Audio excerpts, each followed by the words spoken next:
नमस्कार दोस्तों, आपका स्वागत है उस रहस्य की दुनिया में जहां हजारों साल का ज्ञान छुपा हुआ है। आज हम बात करेंगे उन दो महान शक्तियों के बारे में जिन्हें लोग अक्सर एक ही समझते हैं, लेकिन शास्त्रों में उनका विवरण बिल्कुल अलग है। हाँ, हम बात कर रहे हैं सदाशिव और महादेव के बारे में।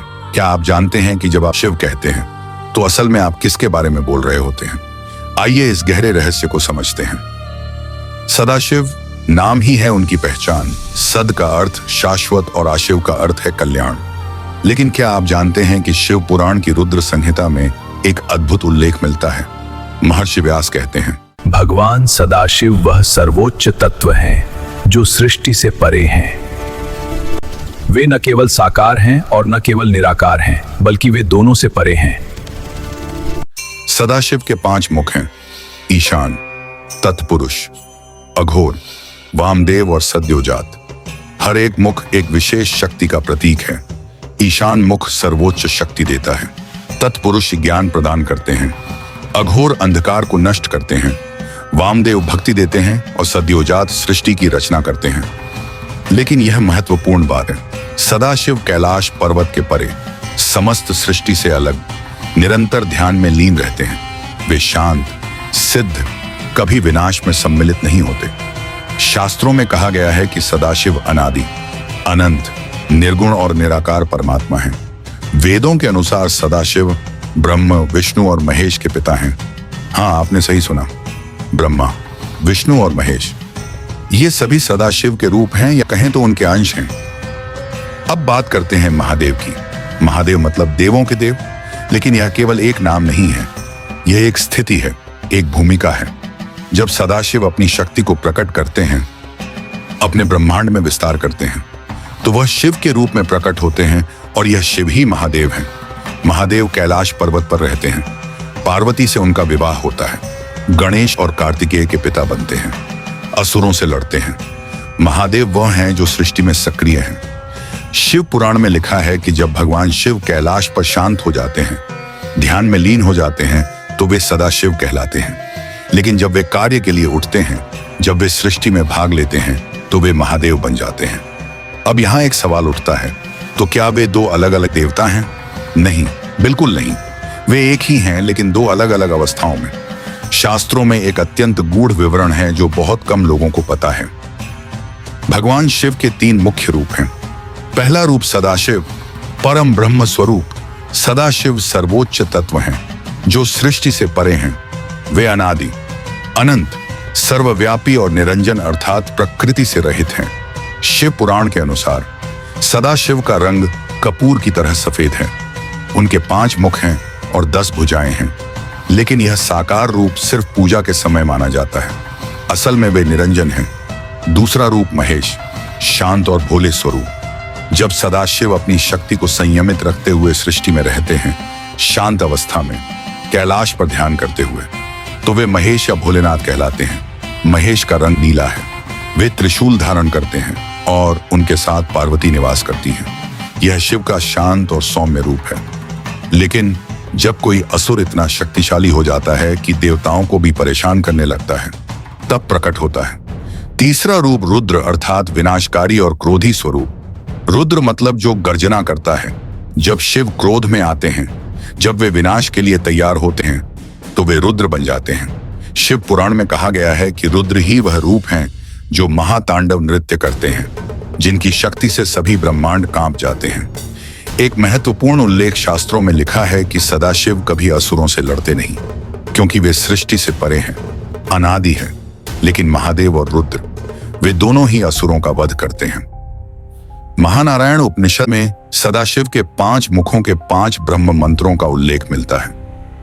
श्वेताश्वतर उपनिषद में एक दिव्य वाक्य है, रुद्र सत्य है, क्योंकि ब्रह्म को जानने वाले दूसरे का अस्तित्व स्वीकार नहीं करते।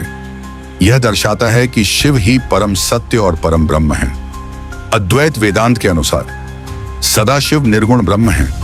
वे गुणों से रहित और निराकार हैं, लेकिन जब वे सृष्टि की रचना के लिए प्रकट होते हैं, तो सगुण ब्रह्म के रूप में आते हैं, यानी गुणों और रूप के साथ। महर्षि व्यास ने कहा है कि उपनिषदें सदाशिव का ज्ञान भी हैं। यह परम सत्य का प्रकाश है। सदाशिव के पंचकृत्य, यानी 5 कार्य ही ब्रह्मांड को संचालित करते हैं। शैव सिद्धांत के अनुसार पहला सृष्टि की रचना करते हैं, दूसरा विष्णु के माध्यम से संरक्षण करते हैं, तीसरा रुद्र के माध्यम से विनाश करते हैं, चौथा आत्माओं को माया में डालते हैं, पांचवा मुक्ति का मार्ग दिखाते हैं। और यह पांचों कार्य एक ही सदाशिव करते हैं, लेकिन अलग अलग रूपों में। अब आते हैं एक अत्यंत गूढ़ बिंदु पर। क्या आप जानते हैं कि विष्णु तत्व और शिव तत्व में क्या अंतर है? शास्त्रों के अनुसार सदाशिव जब विष्णु तत्व में कार्य करते हैं तो वह महाविष्णु या नारायण के रूप में प्रकट होते हैं, और जब शिव तत्व में कार्य करते हैं तो वह शिव या महादेव बन जाते हैं। विष्णु तत्व और शिव तत्व में कोई अंतर नहीं है, दोनों ही सदाशिव की अभिव्यक्तियां हैं। सदाशिव कभी ब्रह्मांड में पूरी तरह नहीं आते, वे हमेशा परे रहते हैं, और उनकी शक्तियां विष्णु, ब्रह्मा और शिव इस ब्रह्मांड का संचालन करती हैं। अब हम समझते हैं अब तक जो हमने इस वीडियो के द्वारा जाना उसका हमारे जीवन से क्या संबंध है। अद्वैत वेदांत के महान आचार्य शंकराचार्य ने कहा है कि प्रत्येक जीवात्मा असल में ब्रह्मांड है, यानी हर एक मनुष्य के अंदर ब्रह्म छिपा है जो सदाशिव का ही अंश है। लेकिन हम इसे भूल गए हैं। माया ने हमें यह भुला दिया है कि हम कौन हैं। जब एक साधक ध्यान में गहरा उतरता है, जब उसकी सभी इंद्रियां शांत हो जाती हैं, जब उसका मन शांत हो जाता है, उस परम शांत अवस्था में ही साधक सदाशिव के करीब जाने लगता है। लेकिन एक महत्वपूर्ण बात, शिव पुराण में एक उल्लेख मिलता है जो बहुत कम लोगों को पता है। इसमें कहा गया है कि जो व्यक्ति ब्रह्मा, विष्णु और शिव में अंतर करेगा वह नरक की आग में जलेगा। इसका क्या अर्थ है? इसका अर्थ है कि ये तीनों अलग दिख रहे हैं, लेकिन हैं सब एक ही। वे सब सदाशिव के ही अंश हैं, सदाशिव की ही शक्तियां हैं। लेकिन जब हम उनकी लीलाओं को समझते हैं, उनके कार्यों को समझते हैं, तब हमें भेद करना पड़ता है, नहीं तो हमें कुछ समझ में नहीं आएगा। और अब सबसे बड़ा रहस्य, शिव आगम में एक अद्भुत विवरण है। सदाशिव के 5 मुख हैं, लेकिन महासदाशिव के 25 मुख हैं, 50 भुजाएं हैं और 75 आंखें हैं। यानी जितना आप सदाशिव को समझते हैं उतना ही उनके रूपों की गहराई बढ़ती जाती है। हर स्तर पर एक नया रहस्य, एक नया आयाम। दोस्तों, आज हमने जाना कि सदाशिव और महादेव केवल 2 नाम नहीं हैं। ये 2 अवस्थाएं हैं, 2 भूमिकाएं हैं, लेकिन एक ही परमात्मा की। सदाशिव वह है जो समय और अस्तित्व से भी परे हैं, वे आदि हैं, ध्यान में लीन हैं। और महादेव वह हैं जो हम में स्थिति है, जो हमारा मार्गदर्शन करते हैं। जब हम साधना में शांत हो जाते हैं तब हम अपने आप को हल्का अनुभव करने लगते हैं। यह स्थिति हमें सदाशिव के करीब ले जाती है। और जब हम सक्रिय होते हैं, सही काम कर रहे होते हैं, बुराई से लड़ रहे होते हैं, तब हम महादेव की शक्ति को अनुभव कर रहे होते हैं। याद रखें, दोनों में कोई अंतर नहीं है। अंतर तो केवल हमारी समझ में है।